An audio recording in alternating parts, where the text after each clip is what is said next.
Bom dia a todos.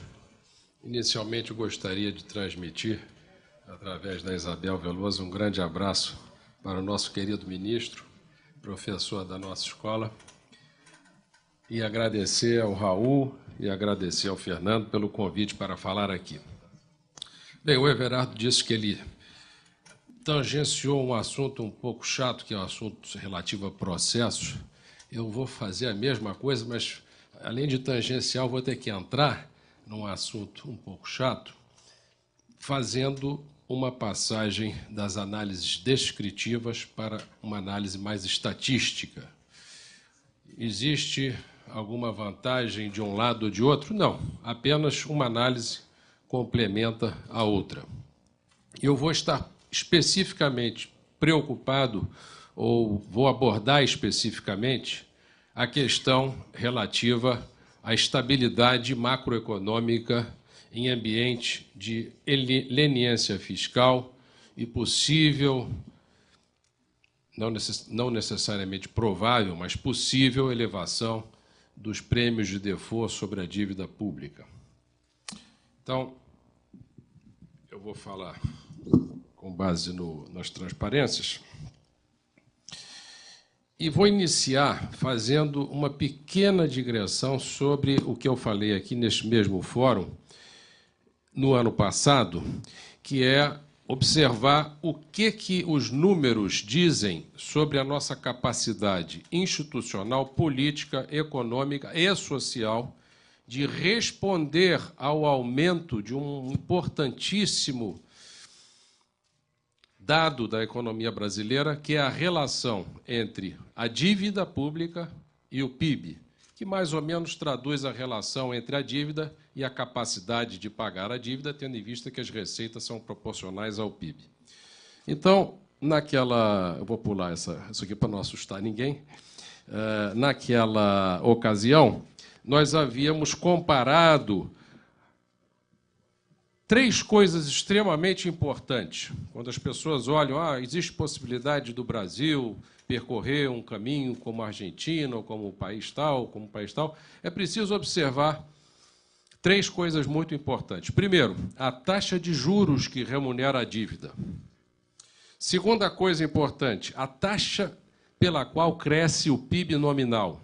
E aí eu estou pegando a taxa nominal também, e assumindo que o deflator implícito seja o mesmo que passa da taxa nominal para a taxa real.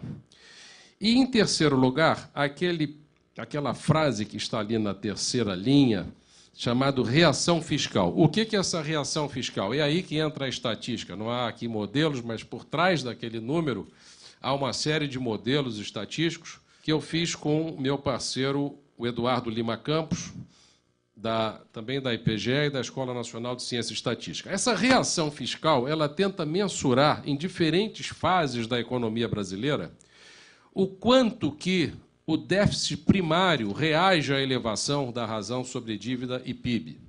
Evidentemente que, se o déficit primário não reagir absolutamente nada, a razão entre dívida e PIB, com os números que estão naqueles períodos, por exemplo, de 2003 a 2016, nós tínhamos uma Selic nominal de 12,3%, um crescimento do PIB nominal de 10,8% e uma reação fiscal de 5,7%. Então, se eu pegar a diferença entre o juro e o crescimento do PIB e comparar com a reação fiscal, lembro que o juro é uma coisa ruim, porque faz o numerador crescer, e o crescimento do PIB é uma coisa boa, porque faz o denominador da razão dívida-PIB crescer. Então, se eu comparar essa diferença com a reação fiscal, eu estava relativamente tranquilo, se eu pensar na reação fiscal e nos dados que vão de 0,1 de 2003 a 0,6 de 2016, porque eu conseguia uma reação fiscal superior à diferença entre o juro real e o PIB, crescimento do PIB real. Se nós formos analisar período a período, as conclusões são diferentes. Observe, nós estamos falando de uma tautologia que iguala a dívida ao déficit calculado com juros reais. A variação da dívida real é igual ao déficit calculado com juros reais. Isso é uma tautologia. Mas, para que nós tenhamos uma ideia da sustentabilidade período a período, é preciso que nós saibamos se queremos usar a taxa de juros Selic ou a taxa de juros implícita divulgada pelo Banco Central. Bem, como nós estamos tratando da dívida líquida, porque é a dívida líquida que corresponde a essa tautologia que eu acabei de enunciar, eu preciso tratar de um meio termo entre a Selic e a taxa implícita. Observem que a taxa implícita, que é essa que está entre parênteses, que é aquela que remunera efetivamente a dívida líquida, na qual a qualidade dos passivos costuma ser superior à qualidade dos ativos, razão pela qual essa taxa implícita é muito maior do que a taxa Selic, é aquela taxa lá em cima entre parênteses. Se nós formos considerar aquela taxa implícita, que é o que manda a teoria nesse caso, nós já temos a dívida insustentável naquele período número 2 e no período número 3, de 01 de 12 a 06 de 2016 e 01 de 2014 a 06 de 2016. E, mais recentemente, nós tivemos muito boas notícias. O juro caiu e a taxa de crescimento do PIB que nós esperamos para esse ano, 2,5%, 2,6%, 2,7%, é uma taxa muito maior do que nós tivemos em 2015 e 2016, que foi fortemente negativa. Portanto, a situação se reverteu, o que tem permitido uma relativa calmaria, um crédito de confiança dos mercados, com uma inflação baixa. Isso é muito positivo. Então, se nós considerarmos 2018 hoje, qual é o parecer desse tipo de análise, que é o tipo de análise mais usual que se faz hoje em dia sobre sustentabilidade da dívida? Ela está no meio termo, ela seria sustentável pela Selic, que é uma taxa muito baixa para considerar a dívida líquida, mas é insustentável pela outra. Eu acredito mais no vermelho aí nesse caso do que no outro, o que não quer dizer que nós vamos passar por uma crise ou por uma dívida crescendo sempre, porque a economia reage, e certamente há possibilidade de reação em relação a isso.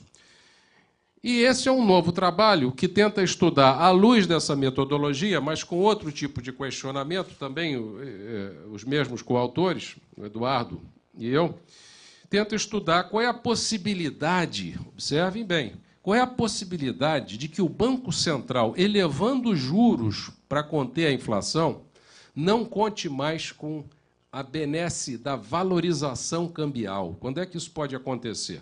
Quando o Banco Central eleva o juro, em geral, a diferença entre o juro interno e o externo se eleva, o capital entra e valoriza a nossa taxa de câmbio, os produtos importáveis e exportáveis ficam mais baratos em real. Portanto, corrobora o processo de desinflação.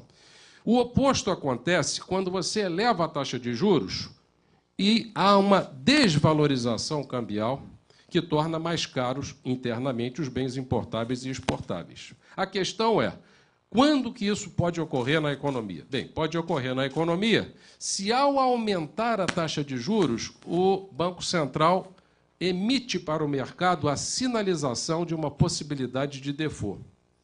E quando que esse tipo de sinalização acontece? Quando a relação entre dívida e PIB é muito elevada, quando a dívida é fortemente concentrada no curto prazo ou na taxa Selic, que remunera para e passo com o juro de curto prazo, quando parcela da dívida é denominada em moeda estrangeira, ponto que nós não precisamos nos preocupar no momento, e quando a aversão ao risco dos investidores internacionais ou é elevada em relação à média do mercado da dívida interna, ou se eleva subitamente em função de um choque. Então, é nesses casos que nós precisamos nos preocupar. Então, são as ideias básicas por trás do caso que seria o caso de preocupação, né, que é o caso em que nós não podemos contar mais com a benesse da valorização cambial quando elevamos os juros através de uma reação do Banco Central. Se a expectativa de default aumentar para e passo com o aumento de juros, de nada adianta o aumento de juros, porque os títulos não ficam mais atraentes necessariamente. Existe uma probabilidade de não ser pago. E esse default é um default unilateral decretado por um anúncio? Não necessariamente. Esse default pode se dar também através de uma majoração de um processo inflacionário. Estamos distantes desse caso, mas é preciso as pessoas terem em mente essa possibilidade se nós não levarmos a cabo as reformas que precisamos fazer a partir do a partir de agora, a partir de ontem, né? Bem, então, necessariamente, quando eu não conto com a benesse da valorização cambial ao elevar o juro para reagir ao aumento da inflação, será que isso implica que a inflação necessariamente vai crescer? Não, não necessariamente. Por quê? Porque o efeito do juro atua através de dois canais. Um é esse que eu acabei de mencionar. Ele sendo elevado, que é o que o Banco Central faz quando a inflação está acima da meta, valoriza a nossa taxa de câmbio, torna mais baratos os preços dos importáveis e exportáveis e diretamente no índice de preços tem um reflexo. Além disso, a demanda agregada se reduz porque os investimentos caem, logo cai o emprego e os assalariados, quando vão negociar os seus salários, estão bem menos demandantes do que quando a economia está aquecida. Eu observo, como fiz aqui no ano passado, que nós não estamos mais no século passado em que as crises eram anunciadas com uma maxi desvalorização. Desvalorizou 30%, 7 de dezembro de 79, 16 de fevereiro de 83, 1999. Não é mais assim, isso acabou. A crise no sistema de leniência fiscal associada a câmbio flexível, que não era o caso do século passado, ela se dá através do desemprego maciço, que reduz fortemente a capacidade do país de reagir em termos de criação de riquezas. Então, é no desemprego que se expressa a crise no sistema de leniência fiscal associada a câmbio flexível. E ninguém aqui vai poder negar, nem eu, que nós não estamos com esse sinal de desemprego batendo à porta, né? É um desemprego recorde e que mostra claramente como pode ser nociva a conjugação de leniência fiscal com câmbio flexível. Mas, como eu falava antes, não é necessário que a inflação se eleve quando você não conta mais com a benesse do câmbio, porque o canal da demanda agregada pode fazer com que a inflação caia o suficiente para, mesmo com uma desvalorização cambial se seguindo a uma elevação do juro, eu possa ter uma queda da inflação. Um joga para cima, outro joga para baixo, e o que joga para baixo ganha. Acontece que isso não costuma ser assim no Brasil. É extremamente importante, e os dados mostram isso, que nós tenhamos, de fato, o canal cambial operando. E a pergunta que a gente precisa se fazer estatisticamente é a seguinte: qual é a possibilidade, qual é o cenário no qual esse canal cambial poderá não mais operar? Portanto, qual é o cenário no qual nós ficamos numa situação delicada? A forma como trabalha o prêmio de risco. O prêmio de risco ele tem uma forma em que, para determinados níveis da relação dívida-PIB, ele é baixo. Entretanto, a partir de determinado ponto, ele sobe abruptamente e se estabiliza lá em cima.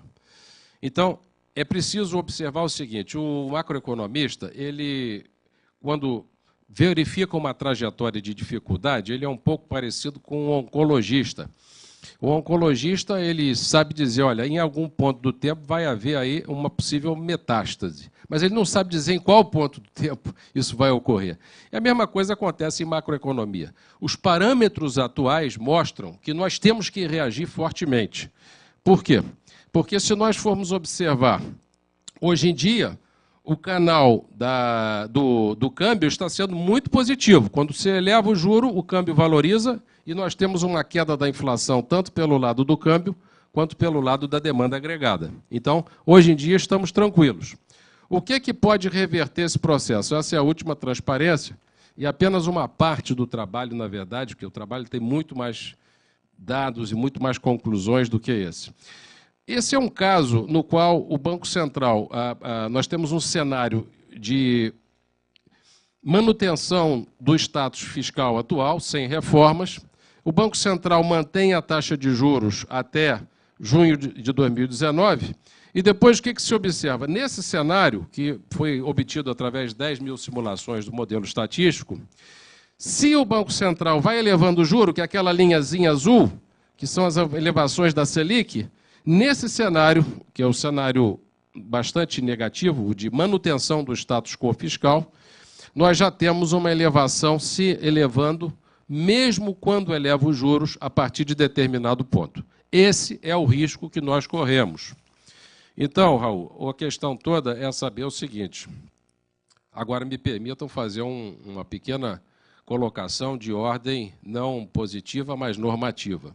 A meu ver, o que está acontecendo é que cabe aquela velha pergunta: a reforma religiosa do século XVI teria acontecido sem Martin Luther? Ou ela teria acontecido de qualquer jeito, porque já havia invenção de imprensa, já havia tecnologia, já havia circunstâncias para que aquilo ali acontecesse? Por que eu pergunto isso? Porque eu acho que é a mesma coisa com essa eleição presidencial. Não depende de Martin Luther A, B, nem C, nem D. Nós temos cenários em que qualquer que seja o presidente eleito, lembrem do Lula em 2002, que era de um jeito e fez uma trajetória que surpreendeu a todos, ou lembrem do Nixon, Takes a Nixon to go to China, que era um republicano empedernido que fez uma viagem para a China surpreendendo a todos, porque era necessário. É necessário agora, independentemente de quem quer que seja eleito, que seja feita a reforma capitalizando 60, 50 milhões de votos imediatamente após a eleição. Então, eu fico muito surpreso de observar que alguns candidatos colocam elevações de impostos como uma saída, ainda que temporária. Não, não. Pode ser, talvez, uma coisa assim de extrema operação cirúrgica, pode ser. Mas é preciso que, imediatamente, nos primeiros 100 dias, qualquer que seja o luterano de plantão, ele tem que fazer essa reforma. Então, esse é o recado que eu quero passar. Os dados mostram que a trajetória atual, que reflete restrições de ordem política, institucional, legislativa e econômica, não é mantenível e nós vamos ter que fazer essa modificação, quem quer que entre lá, porque senão a coisa vai ficar muito complicada. Obrigado, hein?